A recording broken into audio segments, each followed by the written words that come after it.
नमस्कार, आप देख रहे हैं वीके न्यूज। आपके साथ मैं हूं अमित तिवारी। बिहार की बात में बात चुनावी पिक्चर में पीएम मोदी की धमाकेदार एंट्री की। जी हां, जैसा कि सियासत के जानकार पहले ही अनुमान लगा रहे थे कि पीएम मोदी की एंट्री जब होगी, वो खासतौर से कर्पूरी ठाकुर के, भारत रत्न कर्पूरी ठाकुर के गांव में या जहां से वो शंखनाद करेंगे, तो उसके बाद खलबली तो मचेगी। और वो खलबली पीएम मोदी ने मंच पर पहुंचकर ही मचा दी। कैसे खलबली मची, ये भी मैं आपको बताऊंगा। और क्यों इस बात की सियासी गलियारों में चर्चा भी तेज हो चली कि पीएम मोदी की सभा में पीएम मोदी ने जिस तरीके से बिहार के लोगों को संदेश दे दिया, उसके मायने अपने आप में बड़े हो जाते हैं। पहली बात तो ये कि पीएम मोदी ने जो शुरुआत की, शंखनाद किया है कर्पूरी ठाकुर के गांव से, 2 जगह उनकी सभा थी। और इस सभा में मंच से पीएम मोदी ने जिस तरीके से महागठबंधन पर एक के बाद एक कई तीर छोड़े मौजूद जनता के बीच में, कि तो पहली बात सभा में भारी भीड़ पहुंची। और जिस फैक्टर की हम बात कर रहे थे कि वो फैक्टर बिहार चुनाव में उभरेगा, महिला वोटर्स का, महिलाओं के बीच में, क्योंकि पीएम मोदी ने पहले ही कहा कि जो बिहार की महिलाएं हैं वो उनकी बहन हैं, तो महिलाओं की अच्छी खासी संख्या यहां मौजूद रही। लेकिन पीएम मोदी जिस अंदाज में नजर आए, और क्यों पीएम मोदी ने जैसे जैसे जनता से वहां सवाल करना शुरू किए, माहौल कुछ और ही हो गया। पहले सुनिए, पीएम मोदी ने जनता से जब सवाल किए, महागठबंधन पर निशाना साधा, तो कैसे बरसे, सुनिए।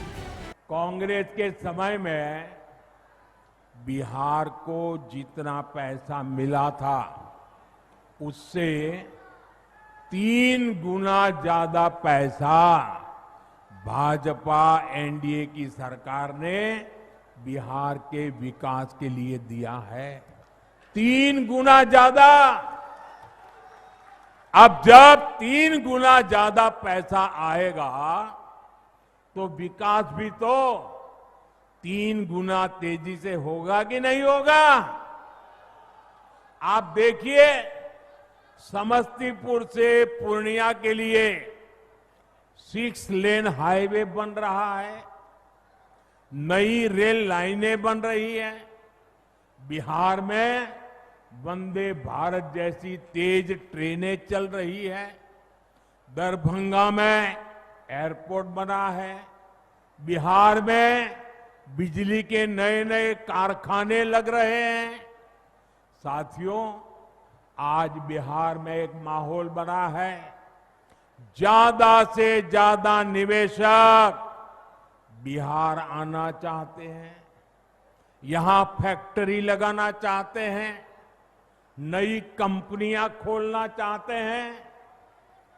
मेरी बात आप लिख रखिए, वो समय दूर नहीं जब बिहार के जिले जिले में हमारे युवाओं की स्टार्टअप कंपनियां होगी। ये मैं आपको विश्वास से कह सकता हूं।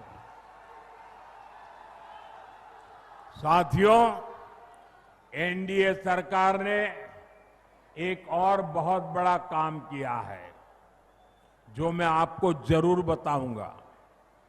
लेकिन उससे पहले आप सभी मेरा एक काम करिए। करेंगे? जरा अपना मोबाइल फोन बाहर निकालिए और अपना मोबाइल फोन निकाल कर उसकी लाइट चालू कीजिए, उसकी लाइट जलाइए जरा सबके सब। जिनके पास मोबाइल है वो जरा अपनी लाइट जलाएं, जिसके पास मोबाइल है। अच्छा, आपका लाइट जल रहा है। अब आप मुझे एक बात बताइए, जब इतनी लाइट है, हर एक के हाथ में लाइट है, तो लालटेन चाहिए क्या?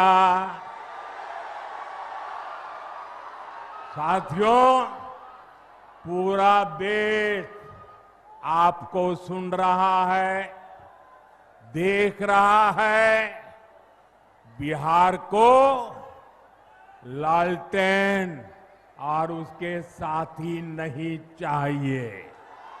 तो पीएम मोदी का यही अंदाज है जो जनता के बीच में सीधे कनेक्ट हो जाता है। दरअसल पीएम मोदी ने जो जो मुद्दे उठाए हैं वही बीजेपी की रणनीति है और बीजेपी इसी मुद्दे पर जनता के बीच में पूरे तरीके से एक संदेश दे रही है और उसका लोगों के बीच में असर देखने को मिल रहा है। पीएम मोदी ने फिर वही जंगल राज वाला मामला उठाया कि बिहार में एक दौर था जब जंगल राज था। उन्होंने लोगों को याद दिलाया किस तरीके से बिहार में जंगल राज से मुक्ति बिहार के लोगों ने दिलाई थी और एनडीए आई थी। फिर उन्होंने लोगों के बीच में, खासतौर से महिलाओं के बीच में भी बात की कि कौन किसके बारे में, विकास के बारे में, सम्मान के बारे में सोच रहा है। चूंकि सभा में युवा भी मौजूद थे तो युवाओं के बीच में भी संदेश साफ दिया कि नौकरी से लेकर युवाओं के स्वरोजगार तक कौन सोच रहा है। इतना ही नहीं, दरअसल बिहार की जो हवा चल रही चुनावी हवा, पीएम मोदी क्यों फैक्टर खुद बन जाते हैं। निसंदेह एक बात तो है कि पीएम मोदी और नीतीश की जोड़ी, जो वो पहले ही कह चुके हैं कि दो भाइयों की ये जोड़ी है, ये एक तेजी से जनता के बीच में मैसेज जा रहा है, संदेश जा रहा है। लेकिन इस बीच चूंकि मुद्दे पीएम मोदी जिस तरीके से उठाते हुए नजर आए इन दोनों सभाओं में, उसका सीधा असर जनता के बीच में गया।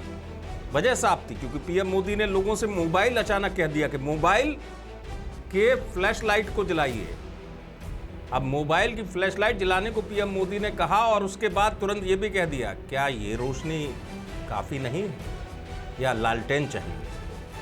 दरअसल जनता के बीच में ये स्थिति क्यों बन रही है जो मैं आपसे कह रहा हूं। महागठबंधन में बाद में जाकर तय हो पाया कि सीएम फेस कौन है, लेकिन पीएम मोदी सीएम फेस से ज्यादा उन चीजों की बात कर रहे हैं जो बिहार के जमीनी मुद्दे हैं, चाहे वो कानून व्यवस्था की बात हो, चाहे वो डेवलपमेंट की बात हो। इसलिए पीएम मोदी के इन भाषणों में जो कनेक्टिविटी जनता के बीच में गई वो इस तरीके से चली गई कि पीएम मोदी ने वो तमाम मुद्दे उठाए जिनका सरोकार बिहार की जनता से है।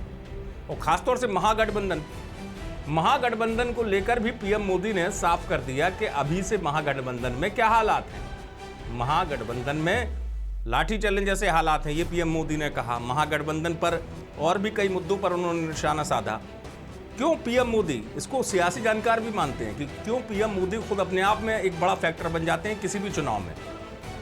और मतदाता के मन में ये क्यों आता है कि पार्टी भले कोई हो लेकिन चेहरा उनको पीएम मोदी के नाम पे वोट देना है।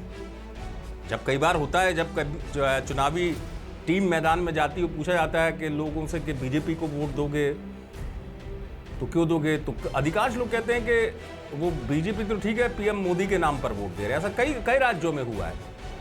तो ऐसा ही कुछ बिहार में होता हुआ नजर आ रहा है, क्योंकि जी दो सभाएं जो हुई है, इन दो सभाओं में जिस तरीके से पीएम मोदी बरसे हैं, खासतौर से महागठबंधन को लेकर। इतना ही नहीं, आरजेडी के परिवार को लेकर उन्होंने कहा कि बिहार का सबसे ज़्यादा भ्रष्ट परिवार है, ज़्यादातर लोग जमानत पर बाहर निकले हैं, ये लोग जमानत पर जीने को मजबूर हैं। कांग्रेस पर भी पीएम मोदी बरसे हैं। कांग्रेस को कहा कि ये देश का भ्रष्ट परिवार है, इस परिवार के लोग भी जमानत पर है। बिहार में एक नारा गूंज रहा है, नई रफ्तार से चलेगा बिहार, जब फिर गूंजेगा एनडीए सरकार। तो ये तमाम चीज़ें हैं जो जनता के बीच में पीएम नरेंद्र मोदी ने कही। अब ये उनका अंदाज है, खासतौर से जब किसी राज्य में चुनाव होता है, जनता के बीच में कैसे कनेक्टिविटी होती है।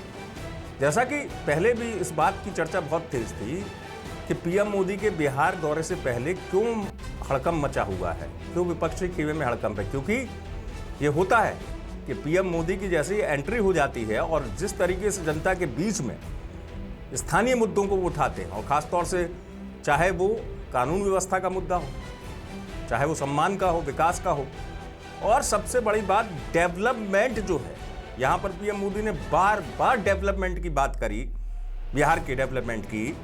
तो जनता के बीच में जनता से जुड़े हुए मुद्दे जिस तरीके से पीएम मोदी उठाते हुए नजर आए, तो जनसभा के बीच में वो अंदाज भी बार बार नजर आया। और जनता के बीच में ऐसा सियासी जानकार कहते हैं कि जब आप जनता के बीच में देश का प्रधानमंत्री वो मुद्दे उठा रहा हो जिनसे जनता का सरोकार है। इतना ही नहीं, जो पहले भी सियासी जानकार कहते रहे हैं कि एक चुनावी घोषणा पत्र होता है और चुनावी घोषणा पत्र से पहले अगर जनता के लिए कोई काम, जनता से जुड़ा हुआ कोई योजना पहले लाई जाती तो उसका असर लग जाता है। घोषणा पत्र अमल होगा, सरकार बनेगी, तब होगा। उससे पहले खासतौर से महिलाओं को लेकर जो पीएम मोदी का विजन रहा है, दृष्टिकोण रहा है, उसका असर भी सभा में नजर आया, क्योंकि महिलाएं खासी संख्या में पहुंची थी। अब यही बात है कि गणित लगाने वाले वो सियासी जानकार यही कह रहे हैं कि पीएम मोदी की एंट्री से पहले इसलिए ही खलबली मची हुई थी कि पीएम नरेंद्र मोदी बिहार में आएंगे और पीएम मोदी जनता के बीच में क्या कहते हैं।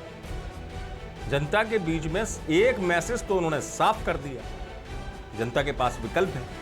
महागठबंधन अगर है तो महागठबंधन में किस तरीके के हालात पहले से चल रहे हैं, डेवलपमेंट अगर है तो डेवलपमेंट कौन करवा रहा है, युवा बेरोजगार के लिए कौन सोच रहा है, तो ये तमाम चीजें हैं।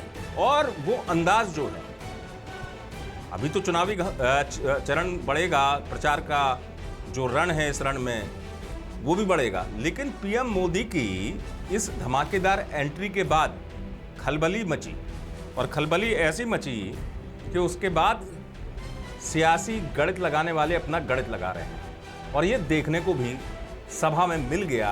पीएम नरेंद्र मोदी की तो ये शंखनाद वाली 2 सभाएं थी, और इसका असर भी वहां पर मौजूद कार्यकर्ता हो या जनता हो, उसके बीच में देखने को मिला है। आप देखते रहें वीके न्यूज। वीके न्यूज, राष्ट्र के नाम।